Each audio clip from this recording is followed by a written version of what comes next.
ये है इंग्लैंड का वो शहर जहां दुनिया का सबसे अजीम साइंटिस्ट पैदा हुआ था, वोल्सथॉर्प। खुदा की करनी देखिए कि ये वही दिन था जिस दिन गलीलियो का इंतकाल हुआ और बचपन ही में इसने अपने गुर दिखाना शुरू कर दिए।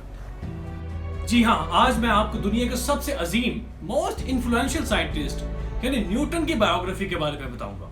मैं हूं तला चौधरी और आप देख रहे हैं अलगोज़ो। वो बहुत ही होशियार था, लेकिन फिर भी वो स्कूल में इतनी मकबूलियत हासिल ना कर सका। टीनेज में ही उसकी माँ ने उसे स्कूल से हटा लिया।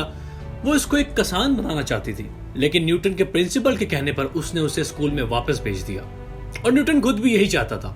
18 साल की उम्र में उसने कैम्ब्रिज में दाखिला लिया और साइंस के मुशाहिदे करने लगा और जल्द ही वो अपनी तहकीक करने के काबिल हो गया। उसने अपनी 21 से 27 साल जिंदगी में वो कारनामे सर अंजाम दिए जिसने दुनिया की तारीख बदल दी। ये 17वीं सेंचुरी का आगाज था, जहां पर साइंस का शौक दिन ब दिन लोगों में बढ़ रहा था। टेलीस्कोप की इजाद ने एस्ट्रोनॉमी यानी इल्म फल्कियात को बिल्कुल बदल दिया।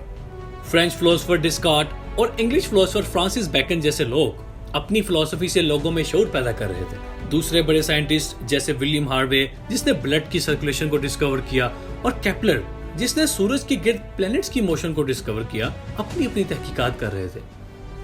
लेकिन अभी तक ये सारी साइंस टेक्नोलॉजी में नहीं आई थी। अगरचे गलीली और कोपरनिकस ने कदीम साइंस की कुछ गलतफहमी को दूर किया और कायनात की तरतीब और रद्द-ओ-बदल को समझने में अपना अहम किरदार अदा किया, लेकिन अभी तक कोई ऐसी यूनिफाइड थ्योरी नहीं बनी थी जिससे साइंस की पेशनगोइयां की जा सके। ये न्यूटन ही था जिसने यूनिफाइड थ्योरी की बुनियाद रखी और इसको मॉडर्न साइंस में शामिल किया। न्यूटन की पहली डिस्कवरी नेचर ऑफ लाइट, जिसमें उसने बताया कि व्हाइट लाइट 7 रेनबो के रंगों पर मुश्तमिल होती है। उसने law of reflection, law of refraction पर अपना तज्जिया करने के बाद अपना एक टेलीस्कोप बना लिया। माइकल एलर्ट लिखते हैं कि न्यूटन की सिर्फ ऑप्टिक्स में कामयाबियों की वजह से वो इस बात का हकदार है कि उसे द 100 की लिस्ट में रखा जाए। इसकी मैथमेटिक्स में सबसे बड़ी कामयाबी इंटेग्रल कैलकुलस को इन्वेंट करना था, जो कि वो सिर्फ 24 बरस तक कर चुका था। और ये एक ऐसी इन्वेंशन थी जिसने आने वाली तमाम साइंस की बुनियाद रखी। न्यूटन की सबसे अहम डिस्कवरी लॉ ऑफ मैकेनिक्स थी, जिसमें उसने बताया कि मटेरियल ऑब्जेक्ट्स किस तरह मूव करते हैं। चलिए आपको इन लॉज के बारे में थोड़ा सा बताते चलें कि Newton first law of motion के मुताबिक कोई चीज अपनी जगह से नहीं हिल सकती जब तक कि उस पर एक्सटर्नल फोर्स ना लगे। हमने ये बात तो मान ली, लेकिन ये सवाल कहाँ जाएगा कि जिस ऑब्जेक्ट पर फोर्स लग रही है वो कैसे मूव कर रहा है? इसका जवाब न्यूटन का सेकंड लॉ देता है, F = ma, जिसमें उस ऑब्जेक्ट का मास और उसकी एक्सेलरेशन उस पर लगने वाली फोर्स के इक्वल होती हैं, जिसकी वजह से वो मूव करता है। और न्यूटन थर्ड लॉ के मुताबिक हर अमल का एक इक्वल और ऑपोजिट रद्द अमल होता है, यानी for every action there is an opposite and equal reaction. और न्यूटन का फोर्थ लॉ यूनिवर्सल ग्रेविटेशन को बताता है।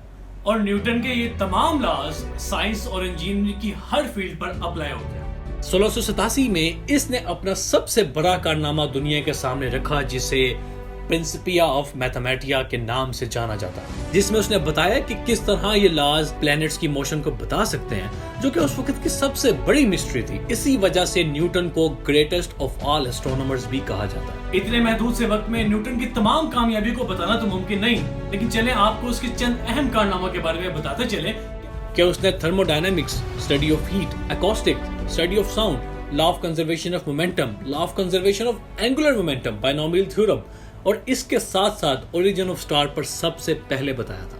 न्यूटन 1727 में इंतकाल कर गया। दोस्तों, आपके दिमाग में ये सवाल जरूर आना चाहिए कि Gautam Buddha, Jesus Christ, Alexander the great के होने के बावजूद न्यूटन को द 100 की लिस्ट में दूसरे नंबर पर शामिल क्यों रखा गया? आप मुझे नीचे कमेंट्स में अपनी राय जरूर दीजिए। माइकल एलर्ट इसके जवाब में लिखते हैं कि अगरचे पॉलिटिकल चेंजेस भी अहमियत की हामिल हैं, लेकिन अलेक्जेंडर के मरने के 500 साल तक लोगों का तर्ज जिंदगी सेम रहा और इसमें कोई बदलाव नहीं आया। लेकिन आखिरी 500 सालों में साइंस की वजह से हर एक जिंदगी का तर्ज अमल बदल चुका है। Humans are completely revolutionised. हम मुख्तलिफ खाते हैं, मुख्तलिफ पहनते हैं, मुख्तलिफ जगहों पर काम करते हैं और अपना फारिग वक्त बिल्कुल ही मुख्तलिफ तरह से गुजारते हैं, जैसा कि पहले कभी नहीं हुआ था।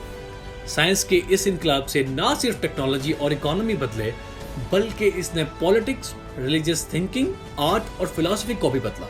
न्यूटन ना ही सिर्फ ब्रिलियंट था, बल्कि साइंसी तरीक में बहुत ही असर और रसूख रखने वाला इंसान था, और इसीलिए उसको दूसरे नंबर पर रखा गया। आप मुझे बताएं कि न्यूटन को दूसरे नंबर पर शामिल रखना चाहिए था कि नहीं। और अगर अभी तक आपने motivation story last goodbye नहीं देखी तो यहाँ क्लिक करें और यहाँ देखिए डाइवर्सिटी इज अ गिफ्ट, और चैनल को सब्सक्राइब करना मत भूलिए ताकि हम इसको मजीद अच्छा बना सकें। शुक्रिया।